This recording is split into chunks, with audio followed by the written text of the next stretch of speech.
మరొకసారి జై తెలంగాణ.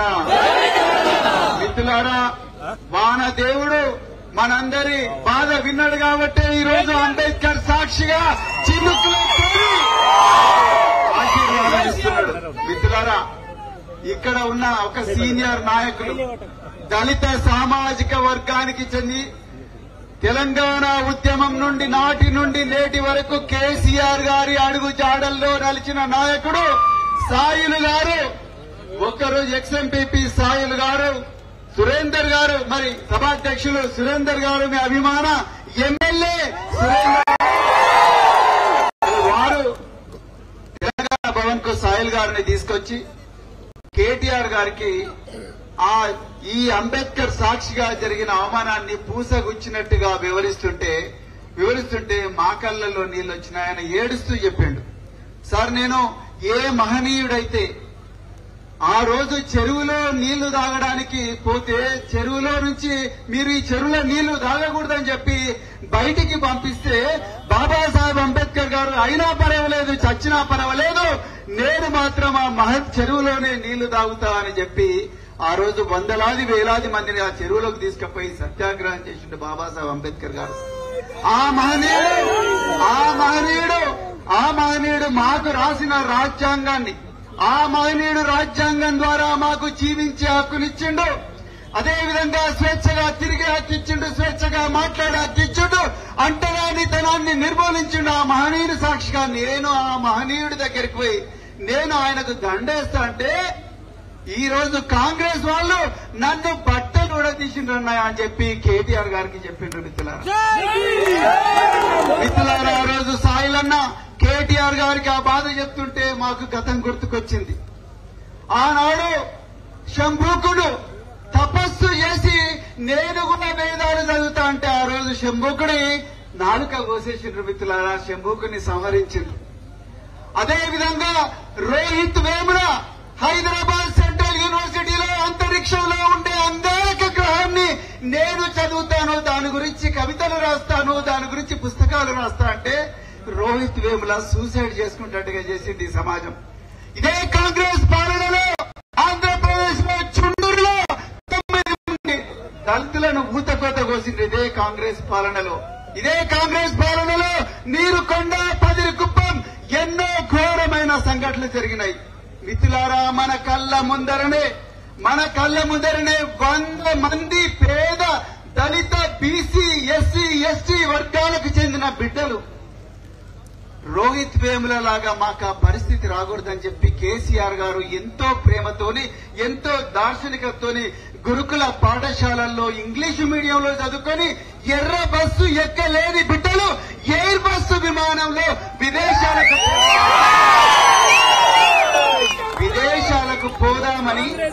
విదేశాలకు పోదామని గురుకుల పాఠశాలకు చదువుకోవడానికి వస్తే 100 మంది బిడ్డలు చనిపోయినారు. మిత్రులారా, 100 మంది. ఇదే బాబాసాహెబ్ అంబేద్కర్ గారు ఏ విధంగా అయితే కొలంబియా విశ్వవిద్యాలయంలో చదువుకొని వాపసు వచ్చి మనకు ఒక గొప్ప రాజ్యాంగం ఇచ్చారో ఆ రాజ్యాంగం ప్రకారం మేము చదువుకుందామంటే 100 మంది బిడ్డలు విషారంతో సూసైడ్ చేసుకుని నిన్న ఆర్మూరులో ఒక బిడ్డ చచ్చిపోయాడు. ఆ బిడ్డ ఒక ఐఏఎస్ ఆఫీసర్ అయ్యాడు, ఒక ఐపీఎస్ ఆఫీసర్ అయ్యాడు, డాక్టర్ అయ్యాడు, ఒక ఇంజనీర్ అయ్యాడు, లేకపోతే మన సాయి ఉన్నలాగా ఒక ఎంపీపీ అయ్యాడు, లేకపోతే అన్వేష్ షిండే లాగా ఒక ఎమ్మెల్యే అయ్యాడు, లేకపోతే ఒక మినిస్టర్ అయ్యాడు. మిత్రులారా, కానీ ఈరోజు ఆ బిడ్డ మన మధ్య లేడు. మిత్రులారా, మీరందరూ కూడా గమనించాలి, ఈ ముఖ్యమంత్రికి అడుగడుగునా కూడా ఈ పేద వర్గాలంటే వ్యతిరేకత ఉన్నది. మొన్న కొల్లాపూర్ లో ఇదే ముఖ్యమంత్రి బట్టలు ఉతుక్కునే ఒక ఎమ్మెల్యే, మరి బట్టలు ఉతుక్కునే కులం నుంచి వచ్చిన ఒక వ్యక్తిని శంకర్ను నేను ఎమ్మెల్యే చేసిన అన్నాడు. ఇదే ముఖ్యమంత్రి చేపలు పట్టుకునే కులం నుంచి వచ్చిన వాకిటి శ్రీని నేను మంత్రి చేసిన అన్నాడు.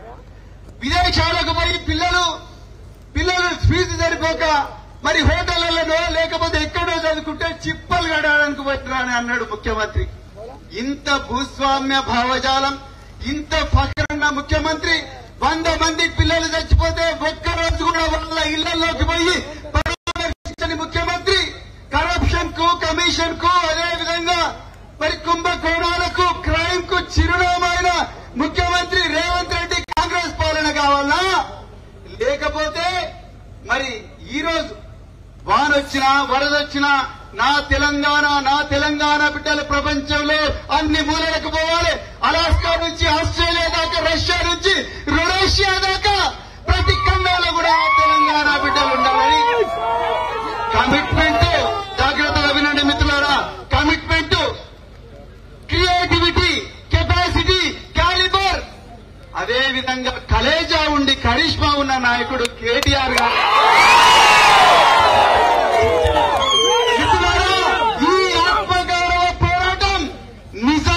అబద్ధానికి మధ్యలో జరుగుతున్న పోరాటం.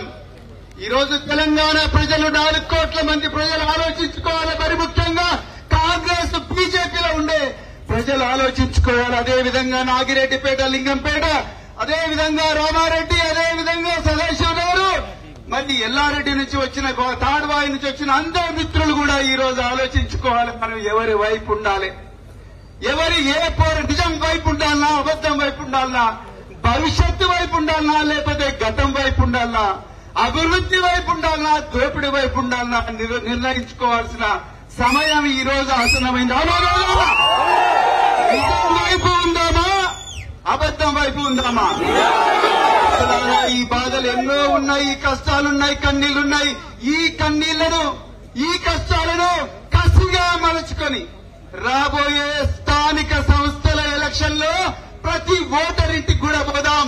కేసీఆర్ పేరు పెట్టిన గొప్ప గొప్ప పథకాలు ఏవైతే ఉన్నాయో, అది కాళేశ్వరం కావచ్చు, మిషన్ కాకతీయ కావచ్చు, అదేవిధంగా గురుకుల పాఠశాలలు కావచ్చు, కళ్యాణ లక్ష్మి కావచ్చు, మిషన్ భగీరథ కావచ్చు, ఎన్నో గొప్ప ప్రోగ్రాంల గురించి మనం ఈ రోజు ఇంటింటికి ప్రతి ఓటర్ దగ్గరికి పోయి వాళ్ళ పుట్టలో తలకాయ పెట్టి 9 సార్లైనా మినిమం చెప్పాల్సిన అవసరం చెడ్డా మరి కేవలం ఫోన్లకే పరిమితమైనామా? ఫోన్లు అంటే ఏం గుర్తుకొస్తుంది? రేవంత్ రెడ్డి. ఏం గుర్తుకొస్తుంది? ట్యాపింగ్ గుర్తుకొస్తుంది. అవునా కదా? యూట్యూబ్లలో 1 గంటలోనే ₹1,00,000 సంపాదించిన వీడియోలు చూసిండ్రు ఎప్పుడన్నా? చూసిందా? అట్లా చూసుకుంటా రాత్రి 2 గంటలకు రేవంత్ రెడ్డి పలుగు పారా పట్టుకొని సెక్రటరియట్ కు పోతే ఆయనకేం దొరికిందో తెలుసా అనే ఒక థంబ్నెయిల్ వచ్చింది.